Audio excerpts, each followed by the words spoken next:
Emulation handhelds sell an incredible promise. Multiple generations of consoles and handhelds, all on a single device, with a unified control scheme and added features of years of emulation development.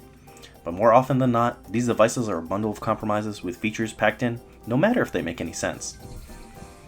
The Retroid Pocket 2 Plus initially seems to be exactly that, an incremental upgrade for a sub $100 device. We're using the same shell and awkward controls, running an outdated version of Android. No matter how you cut it, any modern Android smartphone with a decent USB controller is going to outpace and outperform it. So it better offer some other compelling reasons to pick it up. Now before we start, I want to note that this isn't a comprehensive overview, or a technical deep dive. There are others who've already done that better than I can, and they have thoroughly tested emulation performance with a variety of systems and games.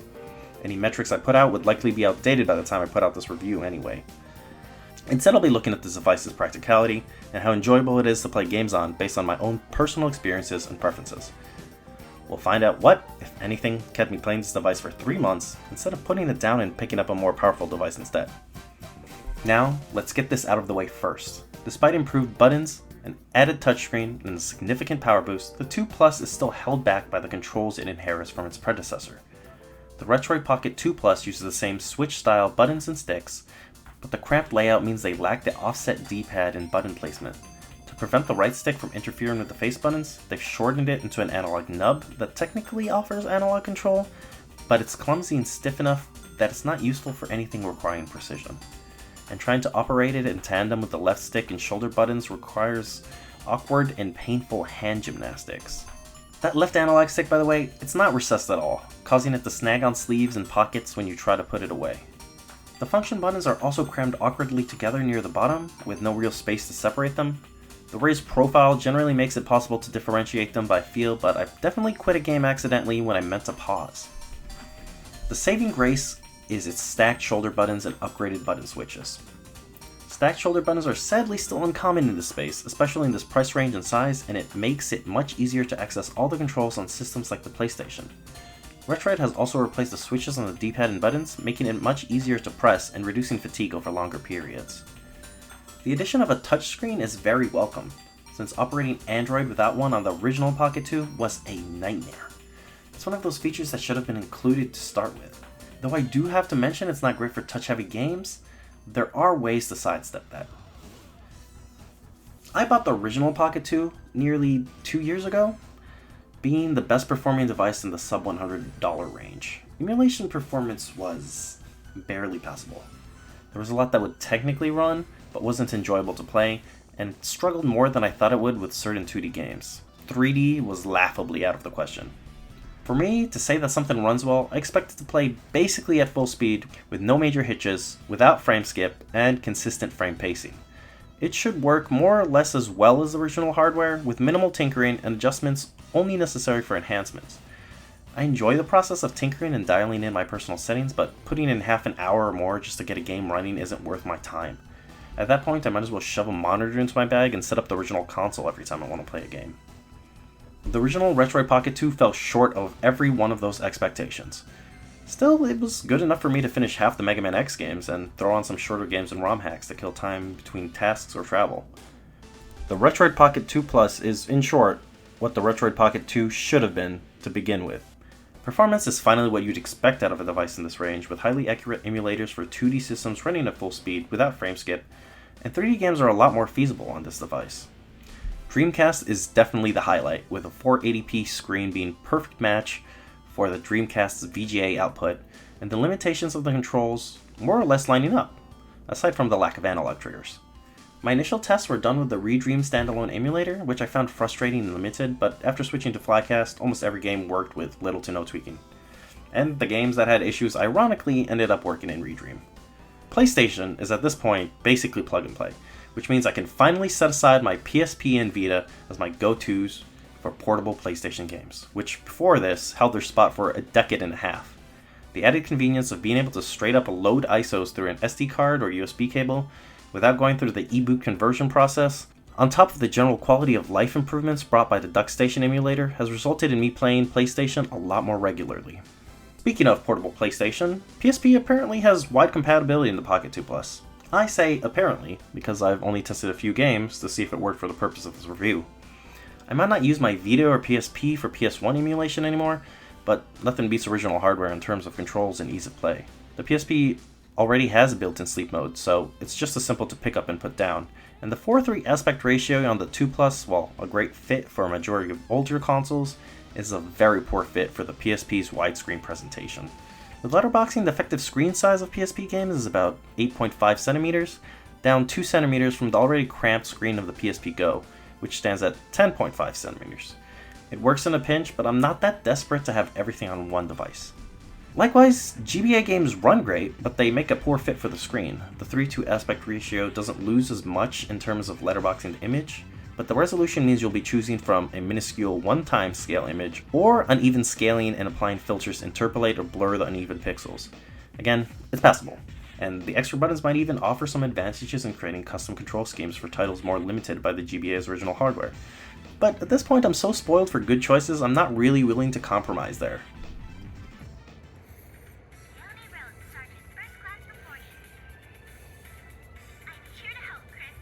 Returning to the Sega side of things, Saturn emulation is a nice bonus when it works. My initial setup seemed to black screen on the majority of games, but reinstalling the app after updating the emulator and Retroid firmware, suddenly plenty more games were playable. Some games still just don't work at all, or have severe sound and sync problems, but enough of them do more or less run with minimal tweaks. Save states and other features are still a bit buggy, but that's more a problem with the relative difficulty of Saturn emulation. N64 likewise has always struggled with emulation thanks to the ways that it differs from standard architecture computers used today. And performance was initially so miserable on the 2 Plus that I gave up on it. Even after spending half an hour or more on single games and following several community settings guides, I could not get them to run at an acceptable level. I nearly wrote this review with a recommendation that you skip it entirely. But once again, a major update made several more games playable out of the box, or with 1 or 2 tweaks. The Pocket 2 Plus still isn't powerful enough to approximate the N64's image processing feature, so there's a rough, inaccurate quality to it, but if you're lucky, you can play through certain games with no major issues. What makes those games playable? I have no idea. I've had Tetris of all games stutter and drop inputs, while hacks that require the expansion pack like Smash Remix play relatively fine. For both N64 and Saturn, you'll also be bottlenecked by the limits of the original consoles themselves. A lot of these games ran like garbage on the original hardware, so accurate emulation would technically replicate that. Some games can potentially run faster if they were designed for uncapped frame rates, but in a lot of cases, turning that on will either run the game too fast or make emulation more unstable. Another problem is that the Saturn and N64 controllers use layouts different from the current standards, so unless you've got a controller with 6 face buttons, you'll either be using a compromised, awkward universal control scheme, or making a custom controller profile for every game. N64 games that use the whole controller are genuinely painful to play on this. Oh, and before you let anybody convince you that this plays PS2 or GameCube games, it doesn't. Sure, you can get select games to a barely playable state with a lot of work, but even for simpler titles, I've had to run them with a lot of frame skip, often at half the resolution, to get them to play at anything resembling a smooth frame rate. There are community compiled lists with the ideal settings for each of these, but even working with those, I was spending more time tweaking settings than playing games, and I felt my time was better spent playing any of the thousands of other games that this device runs without problems. Even with emulation for the PS2 and GameCube improving every day, you're better off looking at a device with more power if you want to take advantage of it. That said, the experience is improving. As I've alluded to a few times, the Retroid Pocket 2 Plus has seen its share of updates. Not only to the included emulators, which have been updated independently by their authors, but for the device itself and the included custom game and app launcher. Since I've received my unit, there have been 2 updates, the major 1.8 update and a smaller 1.9 update. The format added updated software and custom configurations for emulators that made a lot more games playable out the box, as well as addressing complaints that people had with the launch software. The 1.9 update likewise aimed at complaints about the launcher, adding in navigation features that further smooth out the experience. Importantly, these updates are delivered over the air, meaning that you can download and install them directly via Wi-Fi without needing another device. As for the custom launcher itself, it's a weird mix of design languages imitating both the Switch UI and Emulation Station. Standalone Android apps are organized into a way too small 2x2 grid, and emulators are in a single row tile view, not unlike the Switch. Neither of these is comfortable to use, and as of writing, only app tiles can be reorganized in a very clunky way, and emulation tiles are stuck in the order you've added them, meaning if you want to reorganize them, you have to remove and add them again, possibly losing settings in the process. The whole thing is honestly missing a lot of features that you expect to be the baseline, and the original version of the software was even more lacking, missing options to add consoles like the Mega Drive, even though they had entries for things like GameCube that the device isn't suited for at all. But, importantly, while I wouldn't consider this a good experience yet, Retroid has showed a willingness to take feedback, incorporated suggestions into their updates, and deliver those updates at a reasonable time frame.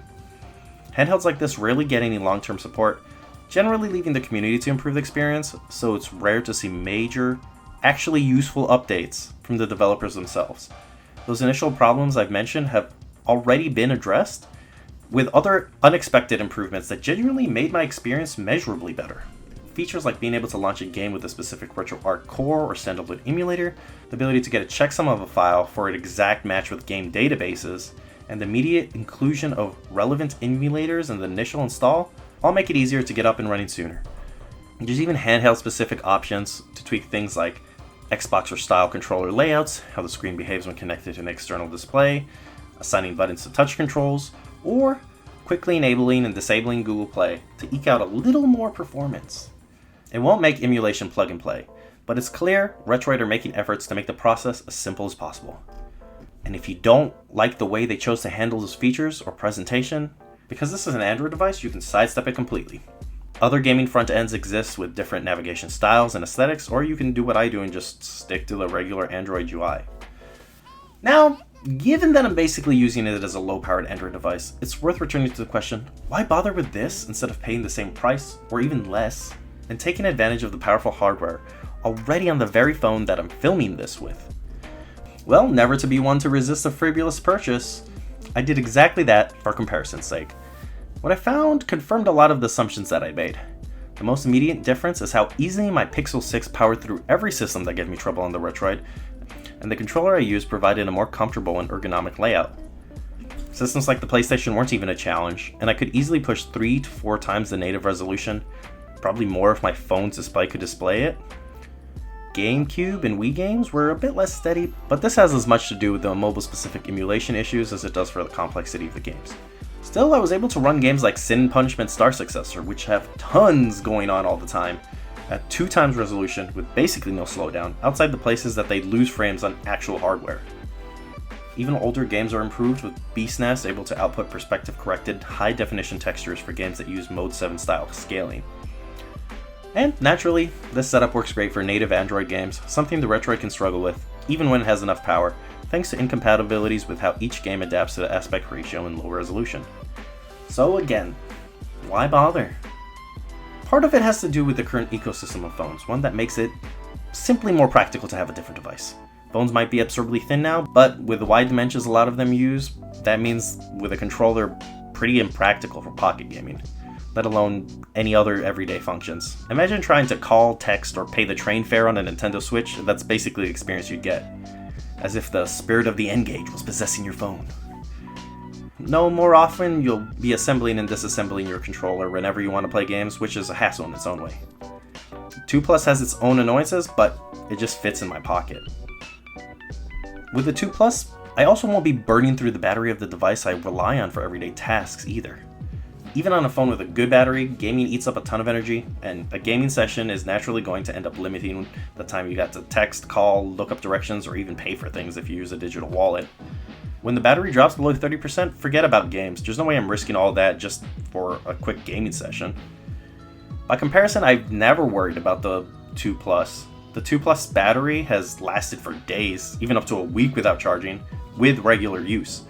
Even at 10% or less, I found that there would be plenty of juice left to get in an hour of gaming on my commute home. It was actually hard to get an accurate idea of how long the battery would last, because before it ran out, I'd want to add another game or app to it, and inadvertently end up charging it. Funny thing there. After writing and recording this, I actually managed to get locked out of my partner's place with a dead phone battery, and I ended up using my Retroid and a Bluetooth headset to call her and get her to let me back into the place. Phones have also been trending towards non-expandable storage and removing the headphone jack. Any games you want to add to your phone will immediately be competing for space with other apps and media. Putting just a fraction of my Retroid's SD card on my phone had me immediately needing to clear out space since I already use it to shoot video and listen to music. The Retroid has both a standard headphone jack and pretty good Bluetooth. Again, it doesn't seem like a big deal, but it meant that I could keep both the Pocket and my phone connected to wireless headphones and seamlessly switch between them if I needed to take a call, listen to music, or look something up. The 2 Plus even stays connected when you put it to sleep and automatically connects to my headphones when I power them on, which means it's doing a lot better than the Switch Bluetooth audio. Bluetooth seems to work better with wireless controllers than on my phone, so if you're one of those sickos that always has a controller on them, you can whip it out and use the 2 Plus as some kind of mini console. And the only time I had an issue with Bluetooth was during Saturday emulation, where it was clear emulation performance was causing some sort of audio lag. If I need to switch devices quickly, take it along with older devices or power headphones that need some more oomph, the headphone jack is there. You know, it seems really weird to explain why I would bother with a headphone jack, but people do genuinely ask me why I care. Screen-wise, the low resolution, squared off aspect ratio may initially seem to be a compromise, but make the 2 Plus suitable for older games. Everything up to the Dreamcast era was more or less designed with 4:3 screens in mind, meaning even if you stick with integer scaling, you'll often get a picture that fills out the entirety of the 2 Plus's screen. By comparison, the ultra-wide ratio of my phone means an effective screen size that's either the same or smaller than the 2 Plus, but with pillar boxes nearly as large as the image itself. Most games before the Xbox 360 maxed out at 480p or lower, so compared to original hardware, the 2 Plus screen is as sharp or sharper than native quality. The numbers work out a little differently for the 2 Plus's TV output. A micro HDMI port keeps the USB-C port free for charging, or additional accessories and controllers. But you'll be seeing the same standard definition resolution, upscaled by your display, so you can pick out every visible flaw. And while the Retroid screen itself is 640 by 480, the output from the HDMI sometimes gives me a strange 720 by 480 resolution. As far as I can tell, this mostly results in a slightly wider Android UI and not stretched pixels in-game, but I don't have the hardware to test it properly. At least when comparing the in-game image to the Retroid's display simultaneously, they seem to line up. Most widescreen displays should handle the 2 Plus perfectly okay, with results varying depending on how your screen handles upscaling. My computer monitors all display the output fine in relatively crisp quality, but on my 4K TV it looks like garbage. Honestly, I don't even know why I own one of these. It just makes everything that I don't play in 4K look worse, which is basically everything. Oh, and while we're getting into niche and hyper-specific situations, depending on your display options, the 720 by 640 resolution will mess up your attempts to connect it to a 4:3 monitor, without uneven pixel scaling. Even with this mountain of caveats, I still enjoy the jury rate setup of using the 2 Plus connected to a TV, and sometimes even an external controller and power supply if needed. If you really want to push some more impractical setups, you could probably set up a USB hub and connect controllers to play 4-player Super Bomberman or something. At that point, I don't know, maybe it'll start impacting performance, but nothing's stopping you. That sort of describes the Retroid Pocket 2 Plus on the whole. There are tons of situations it works great for, and plenty more where it's unreasonable to expect a good result. But I'll still let you try. Practice runs of Shinobi 3, Star Fox 2 with the Super FX overclock, sneaking in rounds of Cosmic Smash on Transit, catching up on fan translations and hacks, and creating a setup to easily switch to Tate mode for arcade shooters, the 2 Plus has been flexible enough to pull off every one of these. I even got my word processor working as a Bluetooth keyboard so I could play Typing of the Dead. And I've got a long list of other games and ridiculous ideas that I'm looking forward to trying out. Emulation handhelds are as much about the platform they provide as the device itself. In a world full of RGB mods, boutique cables, upscalers, line doublers, FPGA hardware, ODEs, MODI consoles, and endlessly evolving emulation, it can be easy to get focused on finding the best solution for playing every single game in your library. But at the end of the day, the one that gets you to just sit down and play the games is the best solution. Even as somebody with a million hyper-specific, incredible options, the Retroid Pocket 2 was what did it for me. For some situations, there are still other devices I'd pick over this one, but on most days when I just wanted to play some games, the 2 Plus was my go-to. It's a machine that's constantly grinding against its limits, full of frustrations, and some outright bad design decisions, but it plays the damn games, and often enough, it plays them well.